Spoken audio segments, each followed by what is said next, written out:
Hello, hello people of the viewing audience. Sorry about that. That was a weird beginning, but you know what? Who cares?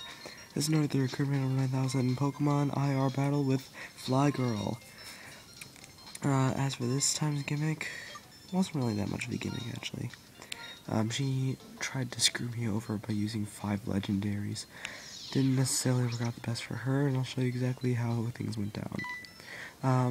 What we planned on doing was well, let me get up the video first so I can figure it out.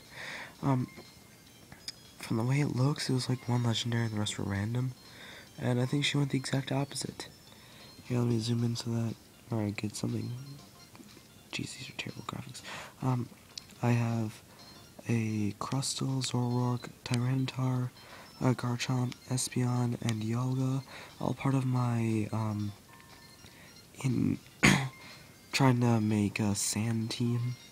And I'd say I'd probably switch out the Crustle for Fortress later, but it's still in progress. And as for our team, she completely tried to screw me over. Boldor, White Kyurem, Latias, Terrakion, Meloetta, and Verzion. And as for today's question of the day, what do you think of people who specialize in legendaries? I learned today that I hate them so much. So much. Oh, maybe that's the problem. Shadows. Shadow. Alright. That's probably as good as quality that we're gonna get right now. Let's just go to the video. Alright. Anyway, so she didn't warn me before the match that she was gonna use all legendaries practically. So I just assumed it would be like the last match, which was according to the rules. And she actually kept me believing it throughout the beginning of the match. I lead off with Stealth Rocks, and she leads off Stealth Rocks. Hermit. She leads off with Stealth Rocks Boltor, and then we just went. I thought we would go for our typical set afterwards. I'd go for Earthquake, and she'd probably go for a Stone Edge. But this time it was a bit different. She went for none other than the Explosion. Didn't even kill Hermit, but I'm still trying to figure out what was the point of that. Okay, so I can't live. You must be able to live. Makes perfect sense. I'm sorry about that, graphics. Freaking dang it. Anyway, so she goes into her Terrakion. She uses Sacred Sword. I go for another Earthquake. And it does a sizable chunk of damage, which I thought would have just been fine if she would have went for one more Sacred Swords. I would have been fine with that. But she goes for the Rock Slide, misses, and I can get off a 3rd Earthquake on her Terrakion and get rid of 2 Pokemon with 1 stone. Or in this case, a crab and a stone. I found it really cool, but that's just me. She goes into her Verzion here, and by this time I finally realized that she broke the rules, like gosh diggity. And yeah, she takes out my Hermit Crab, and it sucks. Alright, I go into Sabrina here, my Espeon, because I was playing by the rules. Oh god, I have no idea what's up with the video today. It's really light.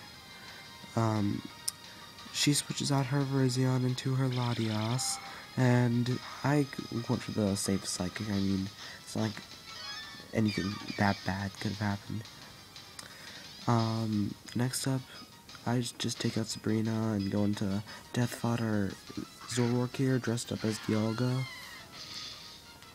And she went for the Dragon Claw, and it gets a critical hit. Doesn't really help me out all too much. I wanted to keep Zoroark in, whether or not he showed his true form, but I guess it's life. Next up I go into my main dragon, Shiny Garchomp. I shouldn't even call him shiny, he doesn't even have a different color palette. It's the same exact thing. We both go for our Dragon Claws here. She takes out a sizable portion of my health, and I take out the rest of the portion of her health. Not very strong there, Latias. Or maybe you're just being especially defensive, because that's what Latias have the tendency to do. She goes back into her Virizion here, probably expecting to get a couple Giga Drains while she's at it. I realize by now that Virizion is really slow, so I'm gonna go for a Dragon Claw, knowing I'm gonna get off. She's gonna go for the Giga Drain.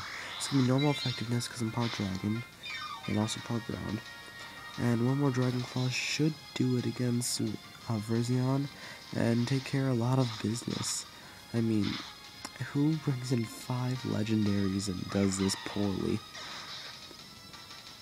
She goes into her white Kirb here. I think the stealth box I set up earlier is really going to matter this round because you'll take a look. It really took a decent chunk, and that was only one stealth box. I'll go for the Dragon Claw and practically take out this white Kirb Uber class. Yeah, that's really Uber. How about Uber S? And she goes into her final Pokemon here, Meloetta. I just go for the safe Crunch. It's not like she can change now. And this is going to take a large portion of health here. She goes for the Psychic and gets rid of my Garchomp. I'm cool with that by now. I mean, what's the point of living when you've got so little health left and it's a freaking Meloetta? I can handle this. I go into my Titar Chidori, and I expect Chidori here to take out Meloetta. So here's what I do. I go for the safe Dark-type move. She goes for the Teeter Dance, which confuses me. It's like, gosh diggity, can't you just give up? Apparently she can't, and I hit myself in confusion. Well then. She takes more her buffet damage from the Sandstorm, and she goes for the close combat next turn. I don't know when she got the time to raise her attack, but she raised her attack. And yeah, it took me by complete surprise that Chidori would fall like that. I could imagine that from Aggron, but not from Chidori. So I go into my last Pokemon that isn't legendary, Sabrina, and as I think it is. And I go for the Hidden Power and finish off this. It's Hidden Power fighting, and because Meloetta's part normal, it's fine, and I'm incredibly sorry about the terrible graphics on this one. I don't know what's up with my camera today. Usually it's a lot better than this. But, yeah, that's today's show. I'd like to point out a couple things. Number one, I guess Pokemon of the Day-ish thing. Well, I'm gonna put out a tie because both these Pokemon did pretty well. Maybe I'll just keep it at one Pokemon. Hermit wins. I'm just gonna say that. Hermit was a boss. I'm not putting anything against Garchomp here, but Hermit really kind of displayed the awesomeness. Handled Boldore and took out Terrakion. That's not any major points in my book. Garchomp was definitely good, but I'm probably gonna save him for a later episode. Now, as for her team, I guess the best thing I can say about it is that Meloetta took out 2 Pokemon. Literally, that's the best thing I can say about it. It's just that bad. But this goes to show Legendaries don't win you battles. Thanks for watching. Leave a comment on how we did and kind of tell us how we can get an emulator for cheap because I need that badly. As for the rest of it, like and comment and subscribe, not comment because I already told you to do that. And you know what? Just trying to share around on myself and Pat Magic Game Gears. They're pretty cool. See you next time.